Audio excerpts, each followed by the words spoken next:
welcome back to another episode of the Not for Nothing podcast. Thanks for being here. We're always so happy to have you. Okay. Big yappers. Big yap.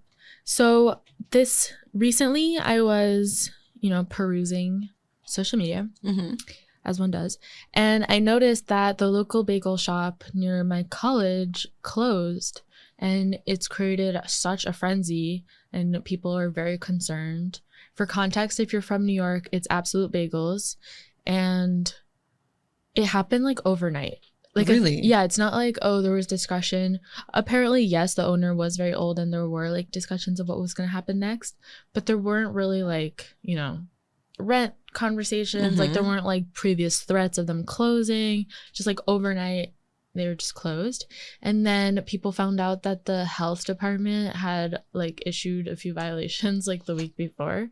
And that they have had like issues recently with hygiene, cleanliness, and being like up to code. Oh, wow.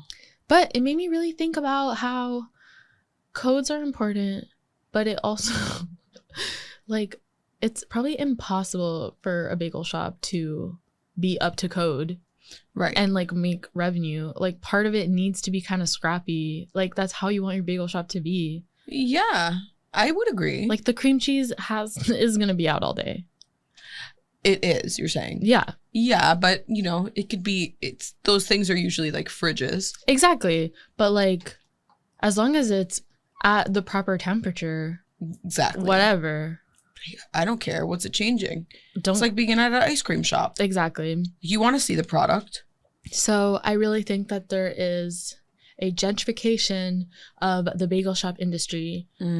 And all these like newer bagel shops that are able to be like up to code and sanitary and all these things, they're usually like backed by private capital. And we need local neighborhood bagel shops, even if they're gross. Dude, please don't take away our bagels. Like, I can't deal with a world where, like, the only bagel in the area is at, like, Panera Bread. Like, I can't. That's the life I live. I cannot do that. That's what I currently live like in DC. Are you kidding me? The nearest bagel is, like, Einstein.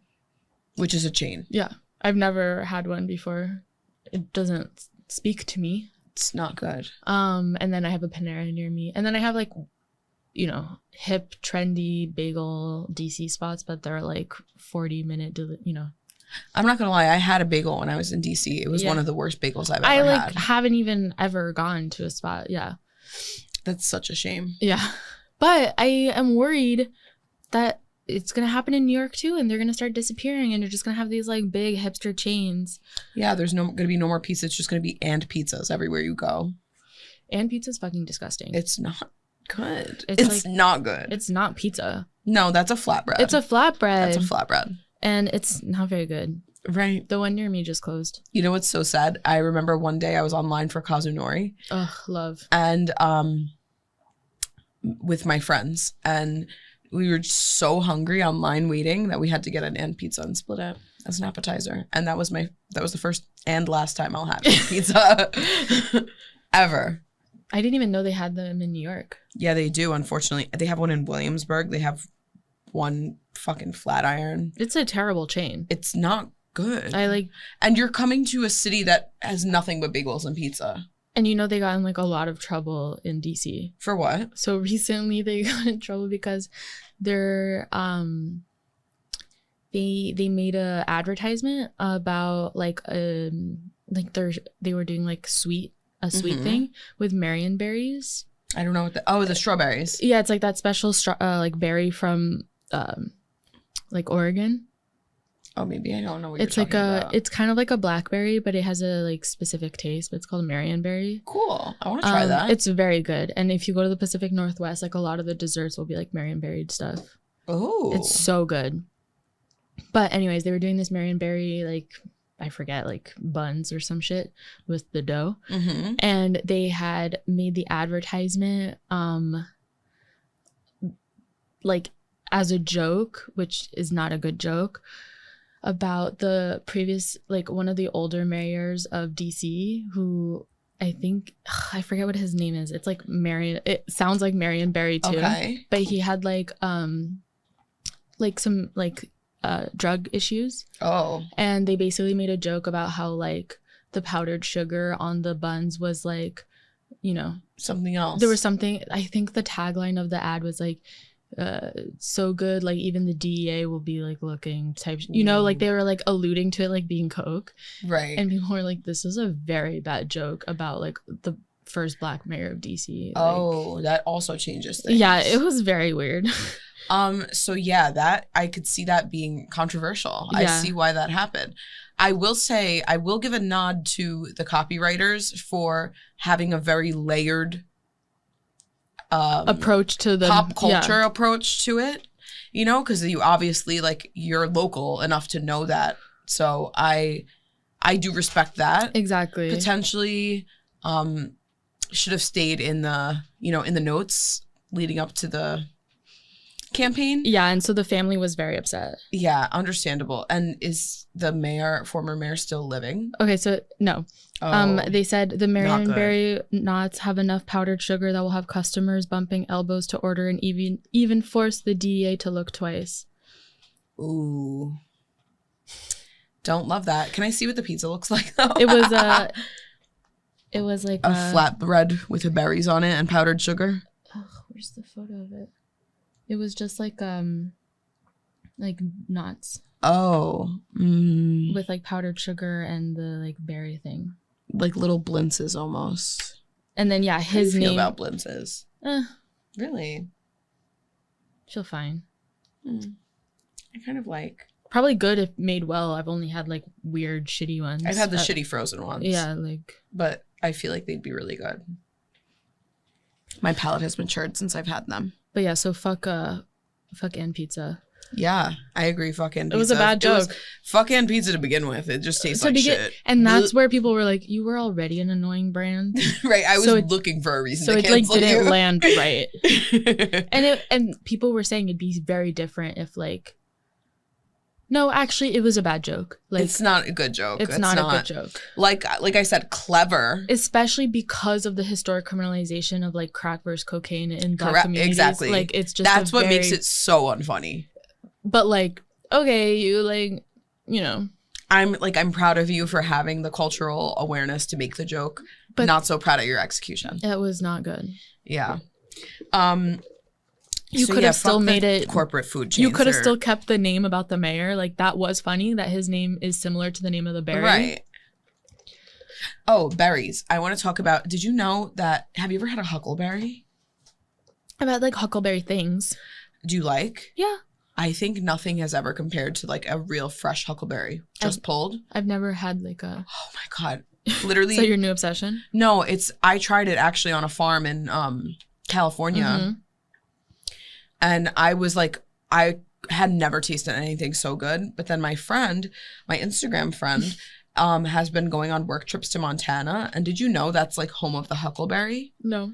Everything in Montana is huckleberry flavored. Okay, I think we need to coffee, chapsticks. We need to do some research because the Marionberry in Oregon. Yeah. The huckleberry in Montana. Yeah. Like, what are every state's berry?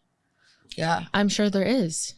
Did you know that they say parents of toddlers have to have like a berry budget? Really? Like all toddlers love berries, obsessed with berries. They need at all times to have blueberries, raspberries, blackberries, strawberries. That is like their go-to snack. That's crazy. Granted, hopefully you feed your kids fruits and vegetables. Yes. But like all of them end up really obsessed with berries. And I get it because I'm like, bro, out of season, if your kid is begging for blueberries and they're $8 a pint, no, honey. My dad's a blueberry fiend. Really? Yeah. I'm not. Okay, this is my issue with blueberries. There was a time that they tasted like something. Yes. They don't taste like anything anymore. I completely agree. Like I used to be able to pop them in my mouth. Yeah. Not only was there a nice crunch, but also juice and flavor. And now it's just like powdery. Soft. Yeah. Flavorless. Is it like the type of blueberry? Because I'm like, I think it's the off-seasonness. Like I just think I can't find them ever though, and we're not harvesting fruit the way we should be, and so it's just like weird. Which brings us to a very important conversation on this fruit topic. Sarah and I have had long discussions recently about bananas. Please tell the class what experience you had recently with bananas. I ordered Instacart, as busy mothers do sometimes. And no shame. ad. And it, you know, I had a male shopper. I did have a male shopper. Immediate red flag. All the women in the chat, they know what I'm talking about. The men in the chat probably have never even used Instacart. Yeah. They just go to the grocery store and buy their peanut butter and or like one steak. Live with a woman or like exactly, who thinks about the meals and makes the purchases, etc. My job in my household. So I order Instacart. I'm like, we have nothing. I literally can't make eggs in the morning. I can't make anything that requires eggs. Like, I need to order this. No choice. So I ordered it. I added 2 bananas. So I was like, okay, half a banana per day. I'm mushing it up, giving it to my son as part of his breakfast. The guy shows up with 2 bunches of bananas, which I'm like, what the fuck am I gonna do with 2 bunches of bananas? And bananas go bad in like 30 seconds. So, again, because I think like every time I go to the grocery store, I get a banana and I'm like, oh, it's green, so I'll have a few days. But then the next day it's already like... They were green. Exactly. Both bunches of bananas were green. Like... The next day they were ready. And that's too quick. That's so quick. Like back in the day, you used to have to put it in a paper bag for it to get ripen. Yeah. So something's up with bananas. Yeah. Not loving it. And you're not the first person I've heard on Instacart that has gotten an obscene amount of bananas instead of the amount they ordered. Like, I've never had an issue with that. I've ordered these 2 bananas. It's almost like they already know my cart for next time will include like 2 bananas. Because I never need a whole bunch. And so you got what, like 8? Oh, more What's than in a bunch? I think it was like 4? 10. Oh my God. It was a big bunch. Guess what? I'm proud to say I went through all my bananas this morning. Good. And you know what I made with it? What? Banana pancakes. Nice. But not pancakes with banana in the batter. Yeah. Banana-based pancakes. Okay, so like... Mush up a banana. Yeah. This is the recipe. 1 banana. I use pumpkin pie seasoning, but you can use cinnamon. Yeah. 2.5 tablespoons of flour and an egg. Okay. And that gives you batter for banana pancakes. And it's mostly banana. So like when you bite into it, it's almost like more firm. Yeah. Banana bread pancake. Kind of, yeah. And I love it. That's tasty. It was really good. And I think slightly healthier. Yeah. Less flour, more banana. So I started off by making them for Sal, and I tried it because I usually try things before I, like, because I'm like, what am I giving him? I want to make sure it tastes good. And I'm not like, I don't want to be one of those moms that just makes Brussels sprouts with the cheese packet. You know? So, yeah, it ended up being so good that I started to make that for my family. And we're all like, hell yeah. I love that. That's Definitely a good use of banana. So all the bananas are gone. I literally took 6 bananas the other day, and I made 1 huge batch of these banana pancakes and froze them in strips. Smart. So I can just Exactly. defrost them and give them to Sal. That's what I did recently. I just peeled them and froze them. Yeah. Yep. Which pre-frozen, I was like, I know I'll have a harder time using a frozen banana than I will using something with banana that's frozen. Exactly. So the only reason I froze them is because, and I did this a few weeks ago, is they were prime banana bread readiness, but I was not ready to make the banana bread. Yep. So now I just have them in the bag, exactly. frozen, and Let them so thaw. It'll be so. I did it like 2 weeks ago. Love that. And then it like your process is so much faster. I have an issue. I have banana bread ready bananas with they're in their peel in my freezer. That's what I did the first time. Did it end up badly? It didn't end up badly. It was just a little grosser. Like the process of getting them out. Yeah. Okay. Because it like you have to thaws a little, first. and so it was like a little juicy. Oh, hate. Yeah. Hate so that was a little like off-putting. Those might have to go. But it, honestly, like the banana bread was delicious. Like the banana taste was good. You're right, because juicy and banana bread exactly hand in hand. It was a little like I was not used to it. Right. And so I was a little disgusted in the first few moments, but then I was like, whatever. Wash my hands. Yes. Okay, smart. No waste. I swear, no waste lately for me. I'm really trying my best because we consume too much. Yeah. And I'm becoming like a lot, like when you live alone and you like see the amount of trash you're taking out Dude. It makes you really start reconsidering how much you consume as a singular human. Yes. Let alone It's multiple. We have to take out the garbage every 24 hours. Not even kidding. I'm Crazy. almost at that too. Yeah. And it's alarming. Crazy, bro. What else are we talking about today? Happy January. Mm-hmm. It's exciting. We made it to 2025. Didn't think we would. Did not think we would. Every year, I don't think. And it's January, which means our good friend Nadir's birthday is just around the corner. We've made it kind of like a tradition to go out for Nadir's birthday. I think this will be the 3rd annual. Is it? I think it's the 3rd. Unless... No, maybe. I think it might be the 2nd. It's the 2nd, but we've hung out and mentioned his birthday at the last one. It felt like his birthday the last time we hung out. Yes, exactly. But we were just really in anticipation of this birthday that's coming. So our favorite Capricorn. It's a 2-year tradition. This is the 2nd annual. And I think we're going to have to stop for pie after, though, even like no matter where we go. Yeah. You know, like we're going to have to find specifically pie. We go to Hot Pot usually. And then after Hot Pot, there's like this awesome pie spot that we found that's right across the street. And he gets literally obsessed with the pies. But so we hung out recently last time we recorded, and we did that tradition without it being his birthday. And the girl at the pie store remembered us. We went there one time ever. But we did make an impression. And we made such an impression that she was like, I remember you guys from last time, a year ago. And then she asked me what we all do. Yeah, and we were like, we work in weed. You're like, if you weren't able to smell us and laugh with us. But then she said it made sense. It did make sense. And you're like, well, we do a number of things, but it all centered around weed. You're like, there's creators, marketers, brand partnership coordinators, and influencers among us, but weed. And she went on her break and she smoked weed herself. And it was great. Very And she beautiful. always gives the best Pyrex, which I really appreciate. does. Because sometimes you're like, oh, I want this flavor. And she's like, no. You could do better than that. Like, this one's actually... And then she gave... Who did she give a free one to? I don't know. We just split that shit. She's like, I think have one more. Nadir was like really struggling to choose which one. And so she's like, I'll give it to you. What a doll. And like, those moments stick with you. They do. They make us literally want to travel to go there, also, even though we're not getting Hot Pot this time. It's like 9:30, 10. Like, they're not going to sell them, so. No. Yeah, right? We always go there late. But the best part of the Hot Pot spot. Like, basically the reason we go. But it's not, like, unique to this spot. No, it's like a Hot Pot thing. Where you can go for free if it's your birthday. But you have to be with other people who are paying. Mm-hmm. Like, I don't think you could go alone. Imagine table for one. It's my birthday, by the way. So this is all for free. And now we need to. Last time it wasn't a birthday. Yeah, we felt it, and the price was very different to split it that way.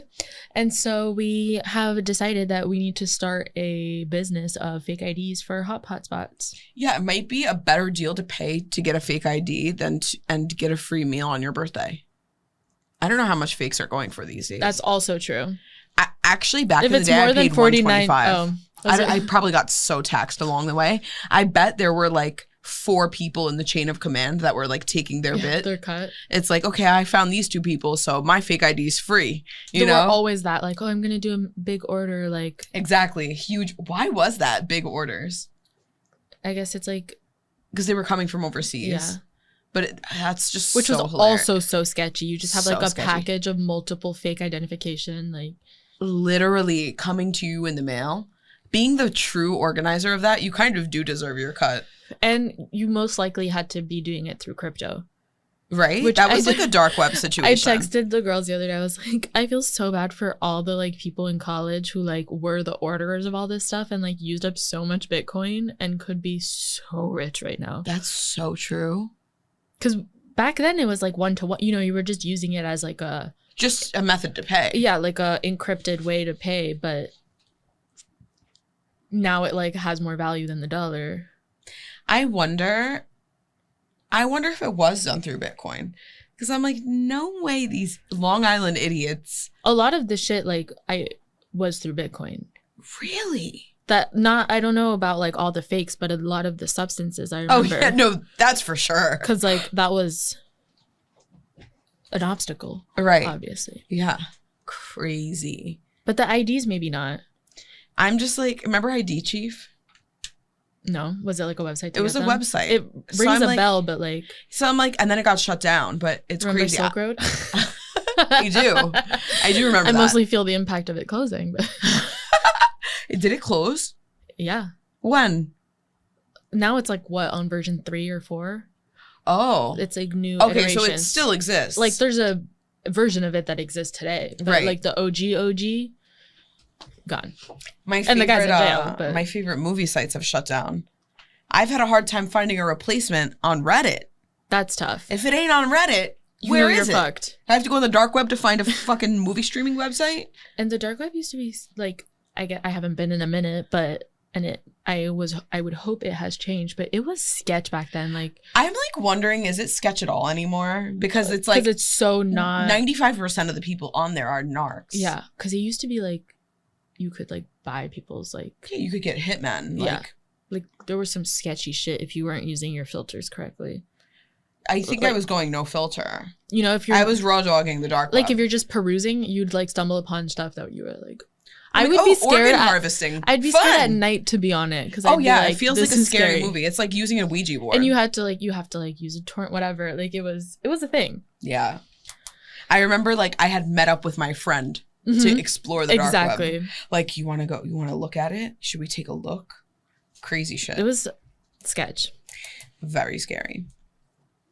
But so if you have any fake ID plugs for hot pot spots, let us know. The other day, Natasha and I were walking past a park. Excuse me. We were walking past a park. You're not boring us. We're just... I think I'm boring myself. She's like rocking herself to sleep. Right? I'm just stimming. We were walking past a park and someone was like, hitting... I'm going to explain it like this I know what it is called, but I'm explaining like this so our audience And I know what it's called. So our audience can take a moment to think about what they would call it. Mm-hmm. You describe it, and then I'll describe it. Yep. And then I'll tell you. So they take this like small, usually blue, like almost navy-ish ball. Rubber ball. Yeah. It bounces. With lots of buoyancy. Yes. And they throw it to the ground, and then they smack it. And it hits usually a wall. A wall. Right. They smack it with their hand. Against a wall. Yeah. And so Natasha goes, "Oh, look over there. They're playing wall ball." And I said, "They're playing what?" "They're playing wall ball. You've never seen wall ball?" I was like, "I've never heard wall ball. I've heard of handball." But handball's different. No, it's not. It's like handball's like the sport where it's like soccer, but with your hands. No, it's not. I've never heard of that, soccer. What does that have to do with soccer? It's just like a different sport called handball. No, handball is when you throw it down and you smack it against the wall like tennis, but with a hand racket. Or it's wall ball. But if you... Rick, what do you call that? Handball. Thank you! Handball? Oh my God. You. One time for the one time. Well, if you've never... if you're not from New York and you've never seen people play, you must watch on YouTube like competitions of wall ball. Handball. And it's like people are very good. Like it used to go down in middle school. And so it's really fun to go in like Chinatown to watch people. Like it is a competitive sport. Like it looks fucking ridiculous, but it's legit and it's hard. And it's a workout. It's really hard. Pickleball who? I've gotten hit in the face like when you're like, you're a kid and you're like playing a little bit and you're like ugh. It's funny because like you really like have you ever seen slap competitions where people get slapped against each other? Handball is like that same threat. It's like, you can get hit. I don't need a racket. I'm going to spank you. Literally, I'm going to spank you and show you what I mean. But without touching you, I'm just going to spank this ball. It's incredible. I highly recommend watching competitions on YouTube. Yeah, watch handball competitions on YouTube. And if nothing shows up for handball, look up wall ball. I guarantee something will show up. New Yorker who says wall ball. It sounds like some Midwest bullshit. Oh, they're playing wall ball. It's called handball. Speaking of hands, have you heard of blue nail theory? I have not. All right, the blue nail theory is... Okay, I have a question for you, actually. Yeah. This is experience-based. Okay. Have you ever gone to get your nails done when you have a boyfriend? Yeah. Have you ever been like, what color should I do? No, because I always do black. I knew that was coming. So, like... No, sometimes I do the wicked color, the burgundy. Yeah, you go really out of your comfort zone and go to dark red. Yeah. Wow. Sometimes because I have black at home, so I do. But now I bought a bottle of wicked, so. We've got black at home. Yeah. So... when you're trying to be like cute, or like if a guy is paying for your nails, they'll be like, oh, like, can I pick the color? Okay. Or you say, what color should I do? Mm-hmm. There's never been a response that any man has ever said other than blue. Which, in theory, if you're looking at someone's hands and it's blue, yeah, it's not a particularly sexy color. I've done blue nails before, Me too. But it's never like the color that makes me feel the fiercest. It's not even close to being fierce. It's actually like a little tacky, I'd say. Yeah, like I haven't done blue in a minute. I haven't done blue in a long time because I also don't like the way it looks after a while. I'm just like, I kind of hate this. I need this all clashes with your clothes. Yeah, that's the thing. It clashes. It's not natural and it's not sexy. Yeah, but that's weird. Why do they always say blue? I had no idea about this. Why do they say blue? That's the question, right? Is it because they don't know? I think it's because they think about it because they don't get their nails painted necessarily. Mm-hmm. They're like, what's my favorite color? That's the real theory. Or they want you to be ugly so you're unattractive to the world. That's a good theory, and that's close to what other people are theorizing. Okay. But the actual theory that's going on and around is that they're saying blue because it signals to other men that they're taken. That you have a woman, they have a man in their life. So blue means taken, because then there's the red nail theory, which is like you're trying to like... be a thought. Yeah. Correct. But I just think red is mature and sexy. I just think blue is like a fun color if you're being like funky. But I feel like blue feels so childish. Yeah, like I have a blue iridescent that I use when I want to feel my like little punkness. Okay, like that. When I'm feeling too serious in DC. Right. But it's not the color I feel myself in. Right. And I've done, like I Wicked said, I've makes done me blue. Feel myself. Right? That makes me French feel elegant. really makes me feel myself. I know, like, but I've never gone for, I've only done press on French. But they look good on you. Yeah, but I've never gone like real French. Why? Because I don't have enough length, and then they add length for you if you want it. Yeah, but I can't sit through that. Oh, it's the timeline. Yeah, that's going to drive me crazy. Respect. I mean, true, then you don't have the length. I guess we're going around in circles. Yeah. Then I just do the fucking press-ons and I'm like, whatever. Exactly. I think but I love how they look. No, I love how it looks. I just think it's like a classy neutral. It's like, I have my nails done, didn't really think of a color. But that's funny. I've never thought of blue as the color that they say. I swear to God, and I mean this, I'm talking about, because it could be men you're just even talking to. Yeah. Like if you're dating, like, and I get my nails done like every 2-3 weeks. So it's like, if I'm dating anyone, I'm having a conversation about my nails at some point. So what color should I do? I swear to God, the answer is blue. I think they're giving men too much credit. Like they're giving them like foresight. Like, oh, they're trying to signal to other men. Honestly, that's some woman shit. We try to signal. They should not creative direct your nails. I know. I agree. I mean, if they're paying. Unless they have proven good taste. That's what I'm saying. But I think we need to reduce it to like stupid. Yeah. Like, what's my favorite color? I like blue, Agreed. It's not deeper than that. It's not that deep. Well, let us know what color you're painting your nails this week. Yeah, let us know. If it's blue, you're taken apparently. If it's blue, you got a boo. And we'll see you next week. See you next Tuesday. Bye.